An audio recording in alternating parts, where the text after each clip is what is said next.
এই তুলা রাশির 2026 সাল কেমন যেতে চলেছে? ডেফিনেটলি খুব ভালো প্রশ্ন, এবং তুলা রাশির জন্য আলাদাই একটা প্যারামিটার আসতে চলেছে, ডেফিনেটলি আসতে চলেছে। বাট কালপুরুষের ষষ্ঠে তুলা রাশি সাপেক্ষে শনি বসে রয়েছেন।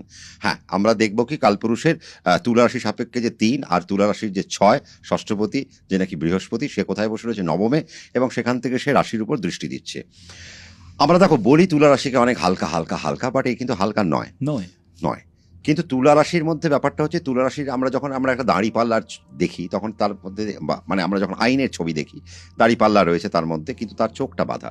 তার মানে তুলা রাশির কোথাও না কোথাও নজর, তুলা রাশি চোখ দিয়ে দেখে না, মন দিয়ে দেখে। তো তুলা রাশিকে এই জায়গাটা একটুখানি ঠিক করতে হবে 2026-এ। কেন? তার কারণ হচ্ছে, দেখো তুলা রাশির জন্য প্রচুর স্কোপ আসতে চলেছে। তৃতীয়পতি এবং ষষ্ঠপতি যখনই রাশির উপর দৃষ্টি দিচ্ছে, আমি আবারও বলি, ষষ্ঠ থেকে আমরা কি কানেক্ট করি? গভর্নমেন্ট। আবার ষষ্ঠ থেকে রোগ, ঋণ, রিপু, জ্বালা। তার মানে আজকে যদি এই বৃহস্পতি যতক্ষণ পর্যন্ত তুলা রাশির উপর দৃষ্টি ফেলে রাখবে, ততক্ষণ পর্যন্ত তার রোগের জায়গা বাড়তে আরম্ভ করবে, তার রিপুর জায়গা বাড়তে আরম্ভ করবে, শত্রুর জায়গা বাড়তে আরম্ভ করবে, এবং ঋণ ঋণ মানে তাহলে রোগ, ঋণ, রিপু, জ্বালা, তার মানে মেন্টাল জায়গায় তার একটা সমস্যা কিন্তু আসতেই চলেছে। শুধু তাই নয়, চতুর্থপতি, পঞ্চমপতি ষষ্ঠে বসে রয়েছে। তুলা রাশিকে 2026-এ যেটা সাবধানে থাকতে হবে, তুলা রাশি জাতক জাতিকা যাদের সন্তান রয়েছে, তাদের সন্তানের কিছু ডিস্টারবেন্স আমরা 2026-এ দেখতে পাবো, এবং মায়ের জায়গায় কিছু খারাপ সম্ভাবনা আমরা দেখতে পাবো। পঞ্চমে রাহু বসে রয়েছে, তার মানে তুলা রাশির জাতক জাতিকাদের 2026 প্রচণ্ড ভ্রমণ হবে, ব্যাপক ভ্রমণ হবে। আবার ষষ্ঠে যেহেতু শনি কানেক্টেড, পঞ্চমপতি ষষ্ঠে কানেক্টেড, তার মানে প্রতিষ্ঠা নড়ে যেতে পারে। মানে প্রতিষ্ঠা, রোগ, ঋণ, রিপু, জ্বালা, তার মানে প্রতিষ্ঠা, আমি উচ্চ প্রতিষ্ঠায় রয়েছি, আমি সেখান থেকে আস্তে আস্তে নামতে আরম্ভ করলাম। সাডেন ডাউনফল আমরা দেখতে পারি তুলা রাশি জাতক জাতিকাদের জন্য। সেই জায়গায় তুলা রাশিকে ভীষণ সাবধানতা অবলম্বন করতে হবে।